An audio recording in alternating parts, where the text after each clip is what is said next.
ผู้ใดบ่ขักใจบ่แจบใจในการทำบุญหาพ่อแม่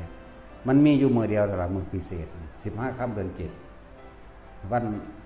ที่มากก็คือว่าอุรัมพนสูตรหรือพระโมคคัลลาดับไฟนรกหรือพระโมคคัลลาช่วยแม่ช่วยมารดาพ้นนรก15ค่ำเดือน7เป็นวันจุติจิตของพระพุทธเจ้าพระโพธิสัตว์ทุกพระองค์ในภัตตรกัปนี้เริ่มต้นจากพระกัปกุสันโธโกนาพนสักกัสสปะพระโคตมะแม้นพระศรีอริยะต้องมือเดียวกันเข้าใจว่าล่ะมือเดียวกันสั้นแหละวันสำคัญในมันเริ่มเป็นวันของมารดาบิดาเพิ่นบอกว่ามารดาถึง3ครั้งใน3ประสูตรที่4ของจังหวะมารดาบิดาหรือว่าเทเดียวถ้าบอกเรื่องพ่อแต่บอกเรื่องแม่คือบอกถึง3เกิดนะเอา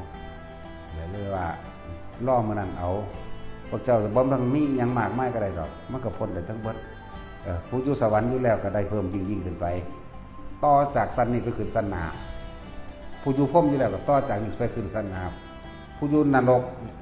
กำเนิดราชานยังก็แล้วแต่ขึ้นสวรรค์เบิดมีมือเดียวมื้อนั้นเป็นมื้อพิเศษเด้ในวันที่จุติจิตของพระพุทธเจ้าคนตาบอดก็กลายเป็นคนตาดีคนหูหนวกก็กลายเป็นคนหูดีคนหลังคดหลังค่อมคนแขะคนแก่กลายเป็นคนปกติทั้งเบิดง่อยเปี้ยเบี้ยเสียขาปัญญาอ่อนกลายเป็นคนดีเบิดแต่ว่าในมือเดียวนั่นแหละเลยเป็นมือพิเศษเป็นบุพนิมิตทั้งหลายว่าดวงตาของโลกได้เกิดขึ้นแล้วความสว่างสวัยของโลกได้เกิดขึ้นแล้วจะเป็นบุพนิมิตแบบนั้นคนหลังค่อมก็กลายเป็นหลังตรงคนค่อมแต่มีมือเดียวเท่านั้นเด้มือไม่ก็เป็นปกติหมายถึงว่าออกมาใหม่ผู้เป็นใหม่นี่นะผู้หายแล้วก็หายเลยเด้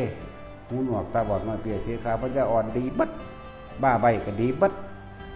นั่นขึ้นไหนถึงดวงตาของโลกได้จุติหรือได้กำเนิดขึ้นแล้วในท้องของแม่เพิ่นนั่นน่ะคนที่เป็นแม่พระพุทธเจ้ามันบ่เป็นธรรมดาเด้ซ้ำกันกับเนียนพุ่นเด้ศีลเพิ่นจักบ่ล่ะหลังจากท้องแล้ว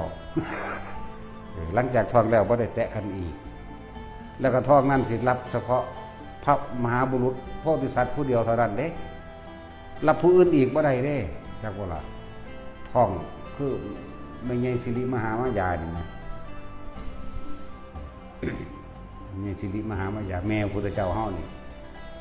ท้องนั้นรองรับได้เฉพาะพระมหาสัตว์โพธิสัตว์ผู้เดียวเท่านั้นพุทธเจ้าผู้เดียวเท่านั้นแล้วก็ออกมาได้7 มื้อตายทั้งสั้นแล้วนั่นแหละ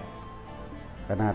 พระพุทธเจ้าเฮาไปโปรดเอาพุทธมารดาแม่เพิ่นนั่นน่ะก็ใส่อภิธรรม7เพิ่นเด้โปรดเอา